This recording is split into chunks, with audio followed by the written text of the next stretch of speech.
မင်းကလေးဟာရိုက်ချက်ပေါင်း800တောင်ရိုက်ခံရပေမဲ့မျက်နှာမပြတ်ပဲပြုံးဖြီးပြီးလုံနေခဲ့ပါတယ်ရိုက်တဲ့တုတ်တောင်ကျိုးသွားပေမဲ့သူမကတော့အေးအေးဆေးပါပဲဒါပေမဲ့တစ်ဖက်မှာတော့အေဂရစ်မင်းကြီးဟာနာလုံးလိုဖင်ကိုကင်ပြီးအန်ကျိတ်နေရပါတယ်အမြဲတမ်းနှိမ့်ဆက်ချင်နေတဲ့မိဖုရားကတုတ်အစ်စ်လဲပြီးထက်ရိုက်ဖို့ပြင်တဲ့အခါမှာတော့မင်းကြီးခမများမခံစားနိုင်တော့ပဲဒဏ်ရာတွေနဲ့နန်းရဲဝင်ကြီးကိုကြောပိုးခိုင်းပြီးသူမကိုလာခဲ့ပါတော့တယ်ရောက်ချင်းမှာပဲမိဖုရားတွေကိုအေးနန်းတော်ပို့ပစ်လိုက်တဲ့အထိမင်းကြီးကဒေါသထွက်သွားခဲ့ပါတယ်ဒါဟာသူ့ရဲ့နာကျင်နေတဲ့ဖင်အတွက်လက်စားချေလိုက်တာပါပဲတကယ်တော့သူတို့နှစ်ယောက်ဟာမတော်တဆအနမ်းတစ်ခုကြောင့်ခန္ဓာကိုယ်ချင်းချိတ်ဆက်မိသွားပြီးတယောက်နာရင်တယောက်ပါလိုက်နာနေရတာပါဒီမင်းကလေးကတော့အရင်ဘဝကအစားအသောက်စထရီမာတယောက်ဖြစ်ပြီးအစိတ်ရှိရဲ့မှုစားမိလို့ဒီဘဝကိုကူးပြောင်းလာသူပါအေဂရစ်မင်းကြီးဟာလွန်ခဲ့တဲ့အနှစ်20လုံးအစားအသောက်အရသာမသိခဲ့ရပေမဲ့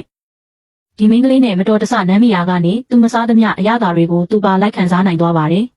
ပထမတော့သူမကိုတတ်မလို့လုပ်ခဲ့ပေမဲ့အခုတော့ရတာရှိတဲ့အစားအသောက်တွေအတွက်သူမကိုမိဖုရားတင်မြောက်ပြီးအနားမှာထားရပါတော့တယ်ညဘက်ရောက်ရင်သူမစီကိုလာပြီးအိတ်ဆက်ဖို့ထက်အနမ်းတွေပေးပြီးအစားအသောက်တွေအတူတူစားဖို့ပဲမင်းကြီးကစိတ်အားထက်သန်နေပါတော့တယ်